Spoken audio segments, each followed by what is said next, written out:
Hello, adventurers. My name's Tyler. And I'm Richard. On today's episode, we're jumping right back into where we left off in the Liching Hour. Welcome to True Strike.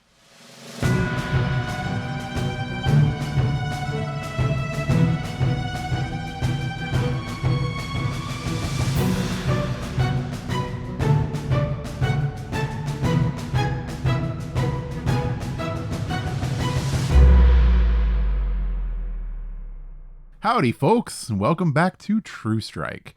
Today is the second part of our game, the Liching Hour, that is being run for me by Tyler. That's me. Yay! This is the second game in our first set of spooky games, which are just games that are themed for the Halloween season, yeah? Yeah. Well, let's just jump right back into it, you know? The Liching Hour is upon us, after all. Just a minor recap. Victor had found himself in the Stonehill Inn, having a nice drink, and suddenly a stranger burst into the bar and died on the spot, essentially, with this box that he said to bring to Fizzbang Frazzlepop. And, well, interested in the box, you know, but not too interested in to open it himself. Soon afterwards, a couple of cultists came in and fight ensued. Later, Victor fled from the inn, made his way to the Z-Team headquarters up at what was formerly known as Tressendar Manor. There he finds tons of spooky energy and such. And, well, to recap that in a little more detail, the carriage house in front of you was massive, the air crackling with energy as you felt a chill, even though the temperature hadn't changed from earlier in the night. Eldritch magic flows around you, and you step inside, seeing a small creature that must be Fizzbang Frazzlepop himself. He is surrounded by a dozen figures wearing dark robes, each emblazoned with the same hand and eye symbol you saw on the box you've been carrying this night. You step into the carriage house, and the goblin necromancer reaches towards his face, chanting words that are just out of earshot from you. Suddenly, blood explodes from his face as he screams. The figures around the platform continue chanting, and Fizzbang throws something down on the ground. An eyeball. It turns and it looks at you, gazing upon you, iris fixed at you, Victor. Then, he asks, "Did you bring my heart?" To which you replied, "No," or something like that. To which he said, "Never mind then," and proceeded to reach for a meat cleaver, chopping off his own hand. Throws that onto the ground, upon the eye itself. And you see something strange, Victor, something you've never seen in your entire life. The hand begins to liquefy and melt into the eyeball itself growing in size, 4 or 5 times larger than an eye should ever be. And it has this liquidly rippling look to it. Still gaze fixed upon you. And I need you to roll me a wisdom saving throw. Oh, already? Yes, sir. Oh, that's a nat 1. +6, though. Unfortunately, you feel this strange sensation come upon you and a shudder, as now, mechanically, you have disadvantage on attack roll, saving throws, and ability checks while in line of sight of this eye. That is harsh. It's not great. You know, taking his other hand off of his cupped eye, and you see this eye socket, puffy and red, throbbing even, where his eye used to be, but the blood has stopped. Even from his stumpy hand, where his hand used to be, the blood has stopped flowing. And he looks at you and says, "I really would like my heart now. old man. And he steps back towards the rear of the carriage house and sits on a bale of hay. Back there, he looks to the 12 cultists chanting, and he points at 6 of them. Go get my heart, fellas. And I need you to roll initiative. Ugh.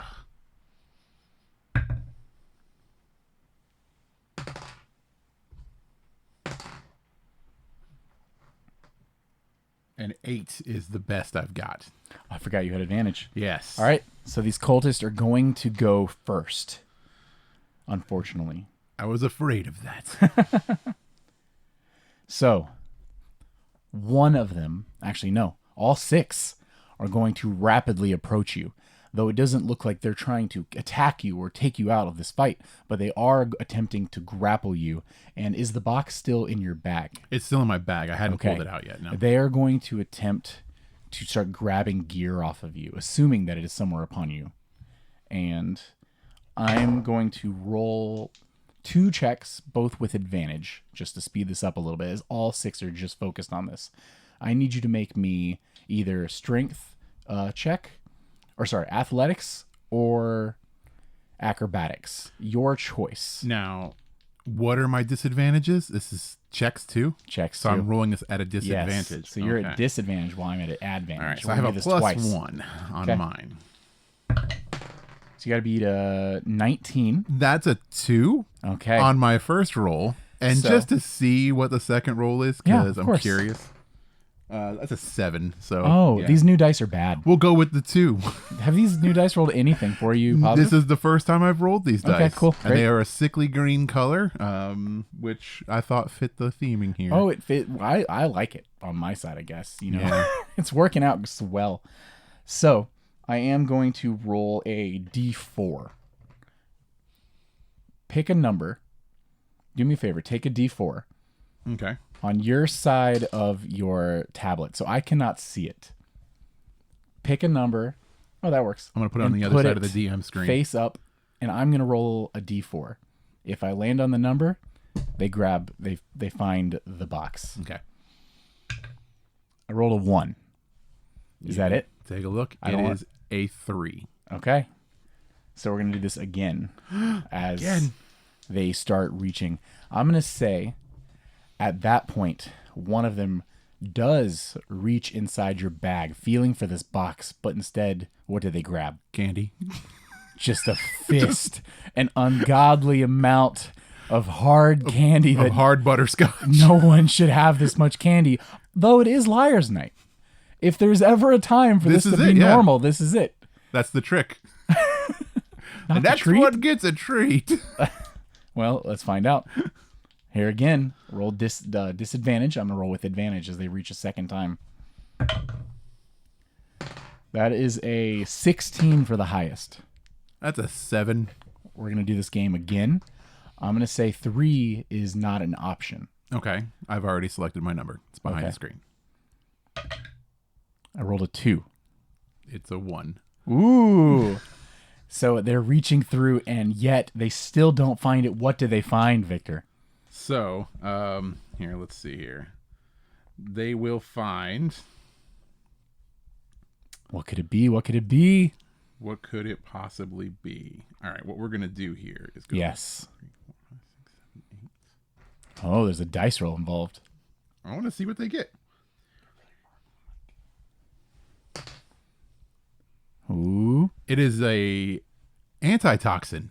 Oh, good. That could come in handy. This is a vial of antitoxin. A vial of antitoxin All right. is what they pull. They pull this out, and, you know, for a moment he scoffs, and he goes to toss it, and the guy behind him grabs it. Oh, just pockets it. You never know when you could use a vial of antitoxin. He just puts it into the robes, which they do have pockets, though from a distance it didn't appear to be so. Oh, okay. These are nice robes. Those are progressive robes. I'm going to say it's you're up. Okay, it's my turn. Yes. You All are right. surrounded by 6 cultists who are getting a little more upset, and it looks like they might start to fight you next turn because, well, if you're dead, it might be easier to find this box. Well, it worked so good last time with cultists. Oh, yeah. So I feel like I have to go again. Some people say cultists are weak to And- radius spells. And bring out my spirit guardians. Here come the owls. The owls are coming out again. Woo, woo. Spiritual owls of all sorts and sizes start to around the room. And on their turn, they have to make a saving throw, correct? That is correct. So when they start their turn there, or they move into it for the first time. Okay. Anything else for your turn? So for the next part of my turn, Owls flying through the air, cutting up the cultist. They got the sharp beaks and talons. They're gonna go for the eyes. They learned it from giant miniature space hamsters. Owls from spirits. Spirit owls. Power absolute. Richard choosing what to do. This is killing me. Filling the void with song. Well, there's really not much more I can do, with the exception of...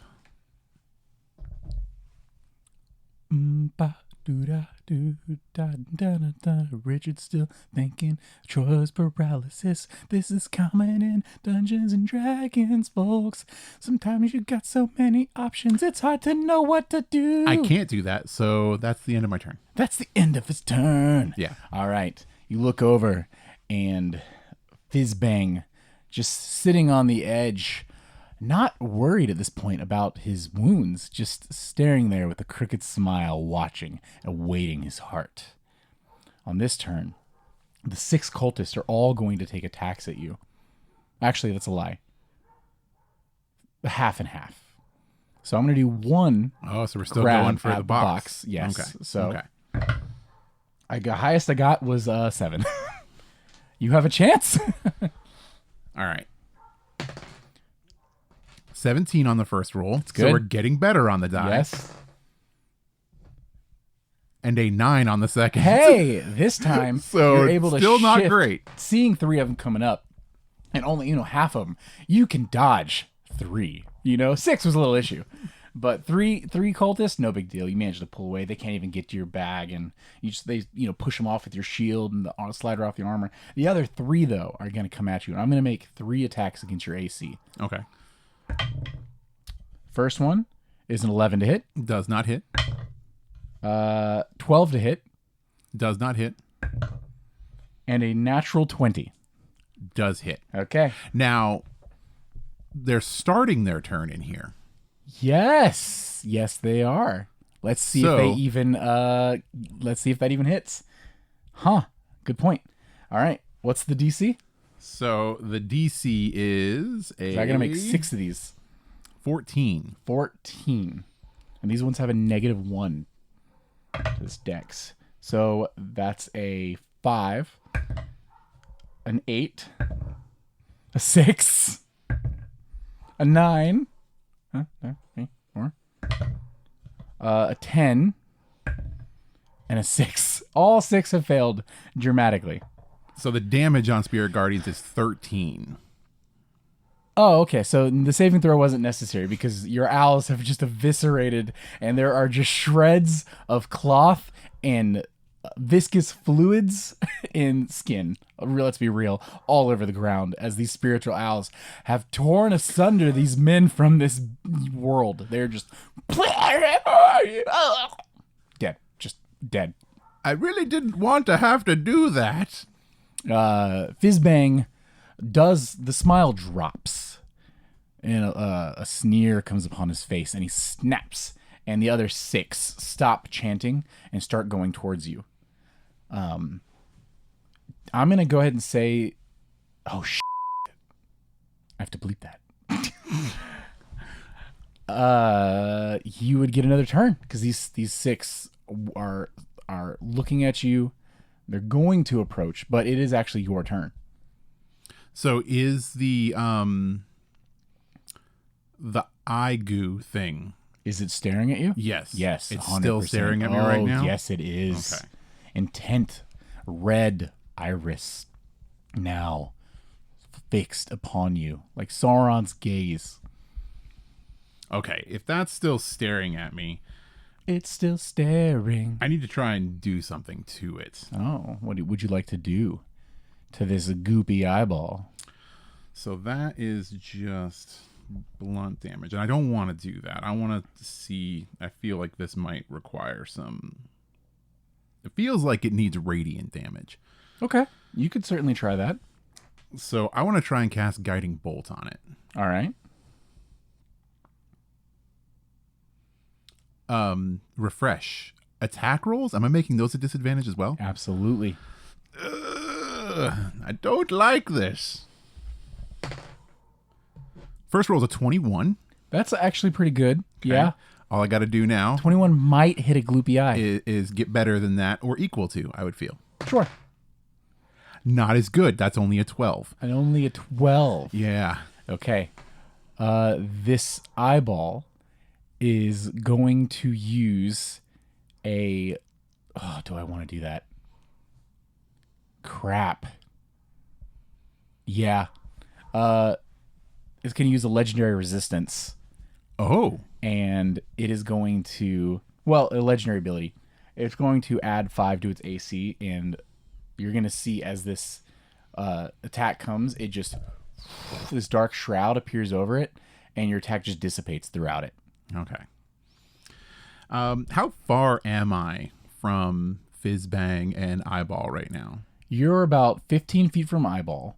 You're about 45 feet from Fizzbang, and 30 feet from the cultists that are going to be coming towards you this next turn. Okay. I'll probably step forward. Okay. Like, I'm going to use some of my movement to walk forward.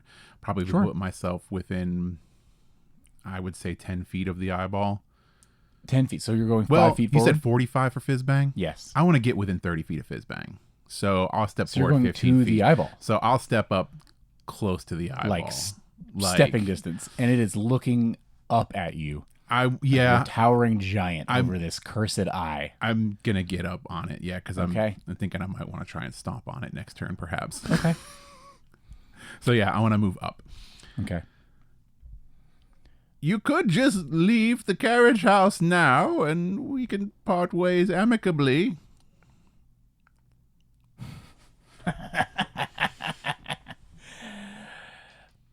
But why would I do that when I'm the only one that'll be leaving this place in the first place? You won't be around, old man. Well, I mean, You're you not are gonna survive Liar's Night. you are trespassing, hear, you know. Dong, dong, from town as the town bell has been affixed with a magic incantation to allow it to change tone. This is something they only do twice a year. Oh. This first one symbolizes you're within 10 minutes now of midnight, also known to you as the Liching Hour. It's never been so literal before. And you think to yourself, well, dang. Does this mean you only have 10 minutes? That should be plenty of time, right? Or is it just a coincidence? The Liching Hour. We'll find out. Anything else for your turn? I only did an action, right? Because I did Guiding Bolts. So, as a bonus action, Yeah. I will look down and pull out my sword and then just say, Tom, flame on. Oh, no. Oh, here we go, Victor. Oh! As Tom burst into flames, not igniting the room, but engulfing the room in this warm light. Tom, screaming in pain, But you always wondered, maybe part of him likes it. Wait, this is pain? Oh, I thought it was excitement. No. We've only had one real excursion together. Oh, Tom is in excruciating pain as you've lit him aflame, Victor. He's burning alive. You cruel, cruel man. Why, Victor? Why? We have a job to do. Next, the 6 cultists that have been snapped into action are all coming up towards you. These 6 all taking attacks at you. So are they coming within range of my owls? Shiznit. Yes. All right. Here we go. 12. 15. Hey, that one saves. 7. 3. 11. 11. 11. So it's 14 damage, and Okay. one takes 7. One takes 7. One still standing. Yeah. That one is going to... Jeez. That one's going to try to grab the box. Okay. They're going to come in. They're going to try to grab the box. This is going to be flat for them since they're the only one left. But you're at a disadvantage. I'm still at disadvantage, yeah. Okay. 17 for the first roll, Uh-huh. 18 for the second roll. I got a 2. Hey! As he goes to conviction, not faltering at all, moving past his fallen comrades. Maybe he's never cared about them. He doesn't even know their names. And as he goes to reach for your bag, he slips on the blood of one of them and face first into the ground. Tries to grab your ankles, but it's not enough to, find the box, of course. That ends his turn. You're up. Oh, it's my turn. You and Tom. Okay. And your owls of death. All right. So the eye goo thing is at my feet, right? Oh, yeah. It's luckily the cultist didn't land on it. He's just a couple feet off to its right. I am going to I'm going to swipe at it with Tom. At the eye. Yeah. Okay. Because it's like pretty close, right? I should be able to swing down at it. Absolutely. Yeah. All right. That is a nat 20, but I'm rolling at disadvantage. So, what I was going to say is since it is a melee strike on something that is prone, sort of, if we're talking it's on the ground, you have advantage on it because melee in striking distance is something that's prone. So it would be flat. So it's a flat. So that's a natural 20. So that is a nat 20. And I was going to use a resistance, but I cannot do so because natural 20. So let's see some damage. All right. You got to be Ooh, gosh, I didn't expect this. So I had plans for this eye, Vic Richard. I had plans for this eye. So Tom is 1d8 plus 3 and then 2d6 while on fire. All the dice are doubled. So the first d8 is a 2. Okay. And then a 5. So we're at 7, 8, 9, 10 for the plus 3. Yes. So you're at 10 plus your fire damage. Plus 7 on the first roll. Cool. That's a 6. So 17. And another 10. It's 27 damage. So on this eye. 27 damage. I'm going to let you know you needed 20. So what do you want this to look like? What will you do next, Victor? Yeah, I don't swing down at it. I just poke it right in the iris Just with the flaming sword. Oh. And as you do so, and even though without a mouth, you hear the sizzle and then a that starts at the eye, but you swear you hear it all around you as screams from spirits and things you don't even comprehend are screaming from the other side. You lose your disadvantages as this eye is no more. God. And as it boils and simmers, it starts to bubble and it just turns to a goo on the ground, dripping off of your sword. And just this black bubbly mass just boiling on the ground of the carriage house. This royally upsets Fizzbang. Is there anything else you want to do for your turn, Victor? He threw the axe on the ground, right?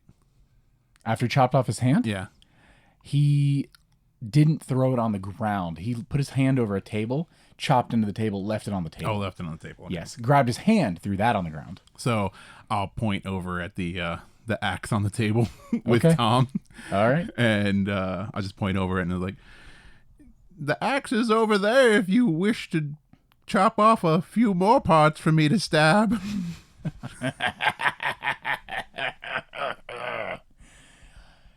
You know what? On second thought, I've got everything I need right here. And do you end your turn? Yes. And at that, he stands up and starts chanting this strange language. You don't understand a lick of it. But then he starts to float into the air. And as he does so, this dark green dome comes from above him, like starting at the peak of his head down to the ground, almost like a mystical cocoon. And then from the eye socket, you see this putrid dark fluid start to ooze out over his face and then up his head itself, covering his whole body. And then just he explodes into this black liquid, covering this dark cocoon. The fluid dripping down to the bottom, the base of this dark cocoon. And moments later, the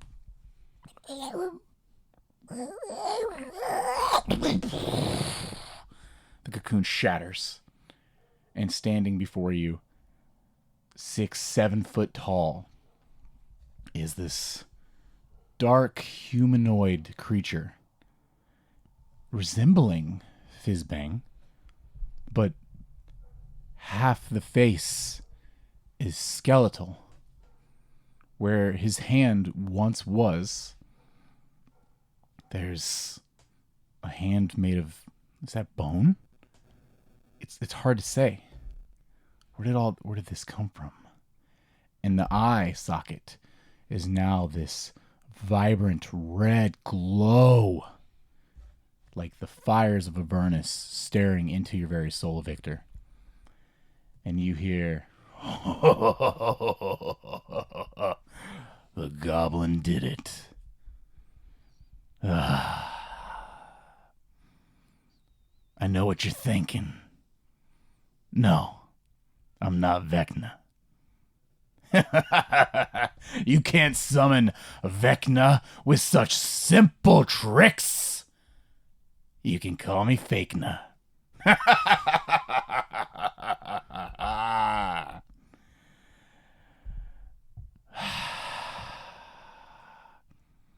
I still want that heart, though. And he's going to join initiative.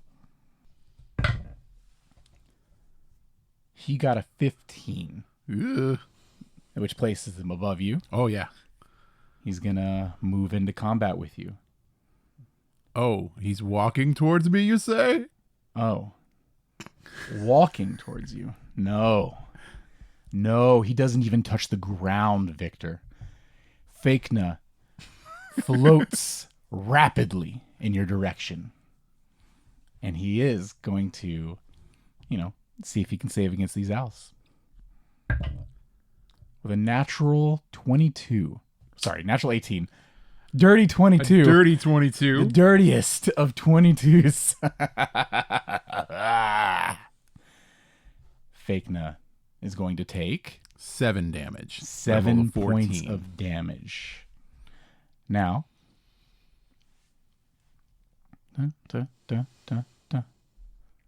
unfortunately for you, he does not take any extra damage. He is not immune neither to your damage. However, 7 points. Hey! 7 points is 7 points. I'll take The it. owls do tear off parts of cloth, revealing bone and sinew underneath. Like the body itself is not fully there. Perhaps some of it is not complete because this body is larger than the mass that was used to create it. This will be a very difficult fight for you, Victor. And I'm not going to hold back. As Fakena runs in, and first, the eye itself. Ooh, no.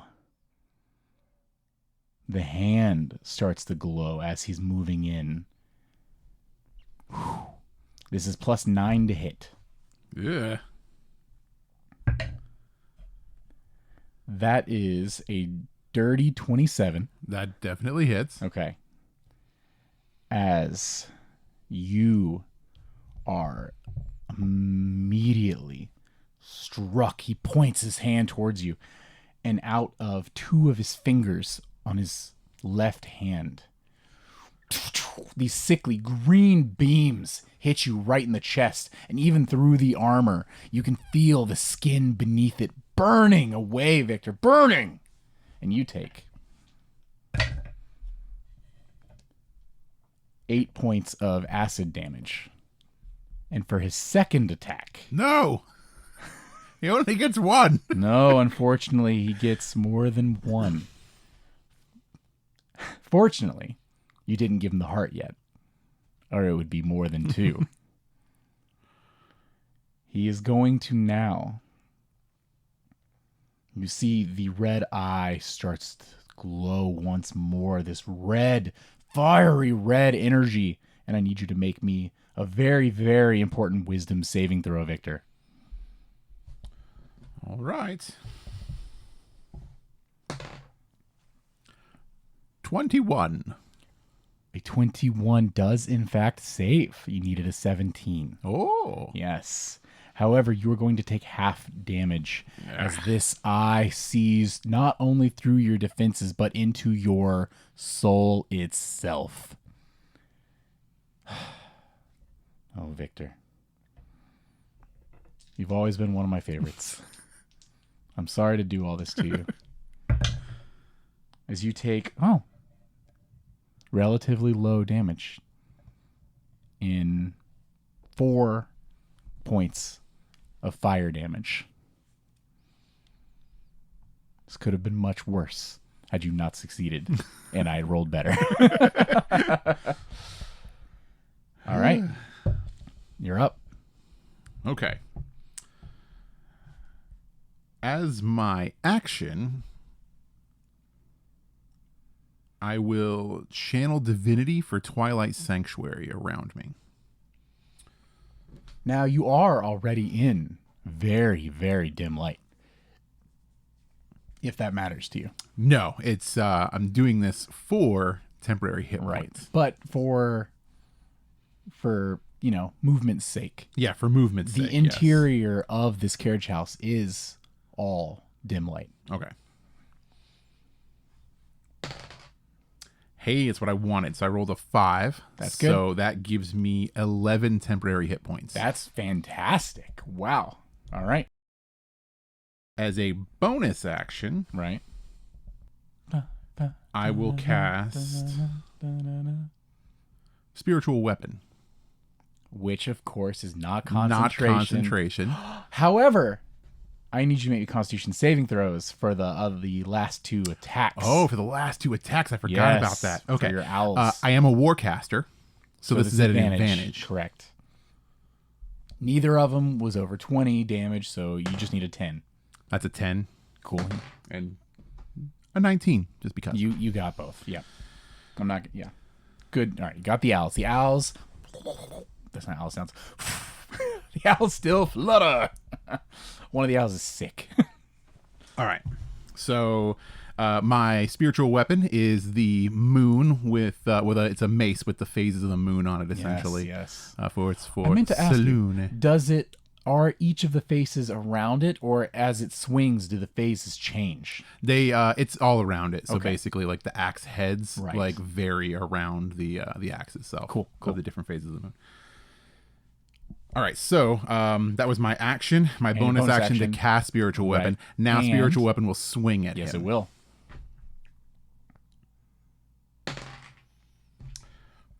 Ooh, does a 10 hits? Unfortunately, a 10 will not hit. Okay. And I will be honest, though I am not holding back statistically, I have lowered AC because you are one person. The AC, even lowered, is not a 10. Okay. Well, it was a good effort for the spiritual weapon. It was. And that's still there. And Yes. like I said, it's not concentration, so that will most likely be there the rest of this fight. All right. At the end of your turn, Fakena is going to take a legendary action. What will it be? What will it be, Victor? 1, 2, 3, or 4? Oh, What's your favorite number? 3 is probably my favorite number. Yeah. Out of 4. Ooh, 3. You should have picked any other number, Victor. I'm so sorry to do this. This does have to recharge after this, though. As this black, gooey sludge. Do you remember the remnants of the eye on the ground, Victor? Still at your feet? Oh, the eye was not done with you. The eye wants revenge. As it explodes upwards and it engulfs you in this black fluid and it burns you so. I need you to make me a very, very important Constitution saving throw. Okay.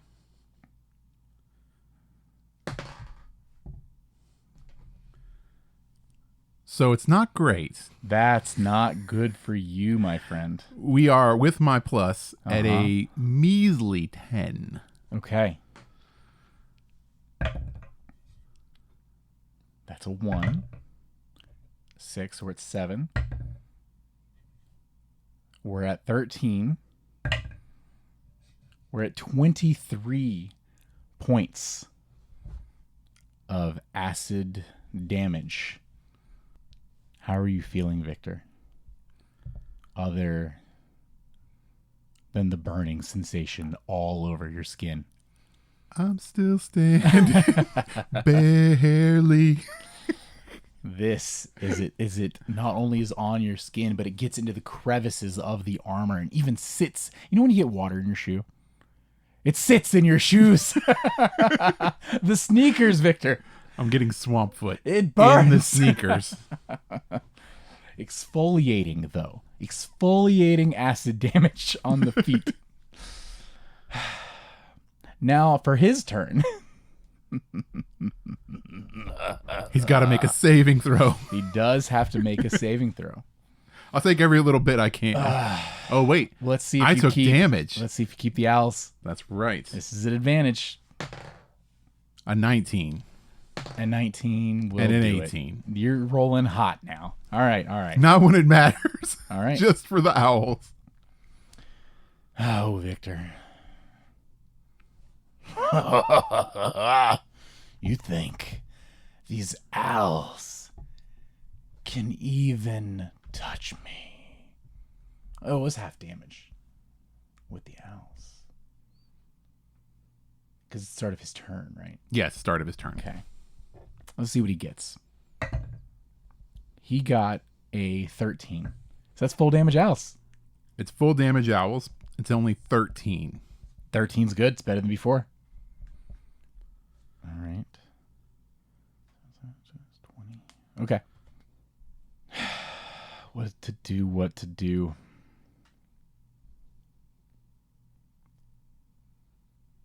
Victor, I said I would not hold back on you. This is going to be... I know I said a very important save earlier. However, I believe you're moderately low on health right now. Every save is an important save. Yeah, okay. I need you to make me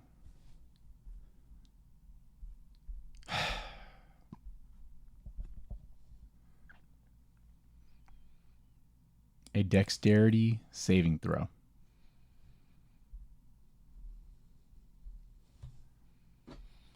All right. Dexterity saving throw. As he pulls up just one single finger and he points it at you. You feel the dark energy emanating from this bony finger. And a little bit of your life, your long life, starts to flash before your eyes. Please make me your save. Okay. Now, keep in mind, this Yes. is at a -1. I'm so sorry.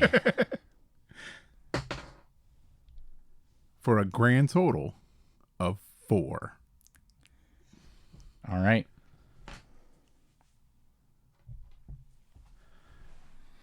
Old men are not very dexterous. I have to ask before I even roll a... You know what? I'm going to roll the dice. I just want to know. 9. 9. Another 9. So 9, 18, 27. 27 total. Plus 40. So 67 points of damage. Are you still standing after 67 points of damage, Victor? Not even close. Okay. So, what happens now is he points this finger at you. This dark energy emanates. You don't see it. You feel it. Like a cat's hair standing up on its back. Every fiber in your being says to run. Even your sword. Oh no, Victor. You've never heard this tone in his voice. You instinctively, not you actually, it's not you, the sword, Tom himself pulls himself in front of you, attempting to take some of this damage. But it's too late. As it does, you feel yourself start to shrivel. And you look, and your skin, where you can see it, is turning black. And it's moving up your body. And you look forward at Fakna as your vision goes cloudy. And you disintegrate. Armor and sword clattering to the ground. Now, if you were still around to see this, the next thing that happens is that Fakna approaches you, remains, grabs the box, rips it open, one hand into his chest, pulls a still beating heart, replaces it with what's in the box, and that's better.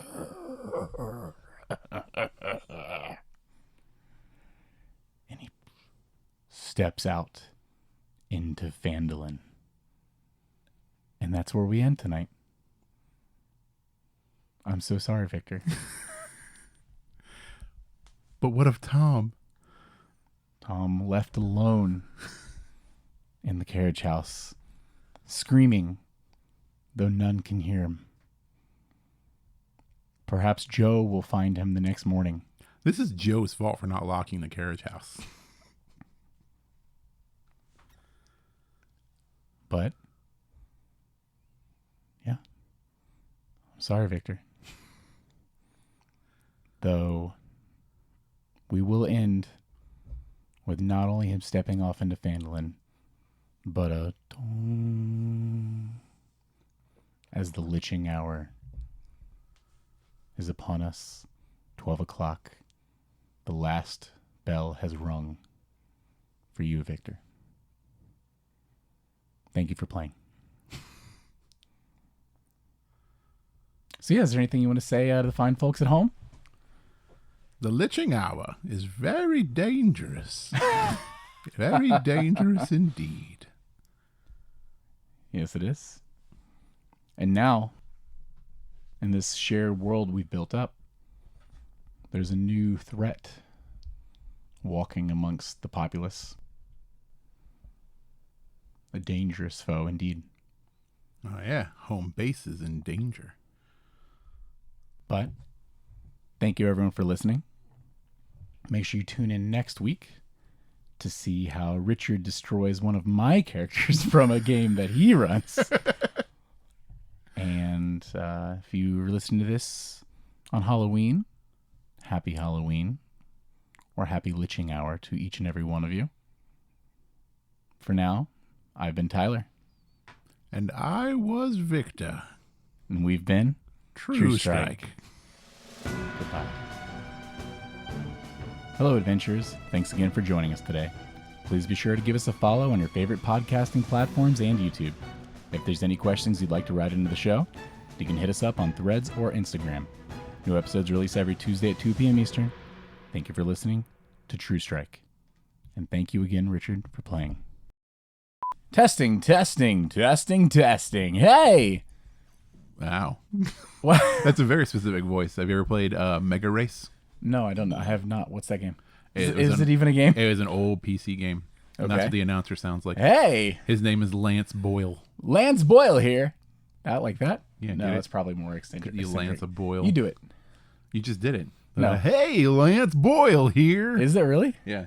Hey everyone! Hey everyone! Hey everyone! Hi, Lance Boyle here. guys. The Fash. Everyone, let's go get some Fash. The Fash. Took a turn. This Fash is the lash. That's my fish voice. You've never heard the fish voice? Nope. So back on Hell's Kitchen, there used to be a announcer. Hell's Kitchen, the cooking show? Yes. There used to be an announcer that was like totally normal and everything he said was pretty fine. But when he said Fash every single time for like 5 seasons, if this man spoke the word Fash, It was it was Fash.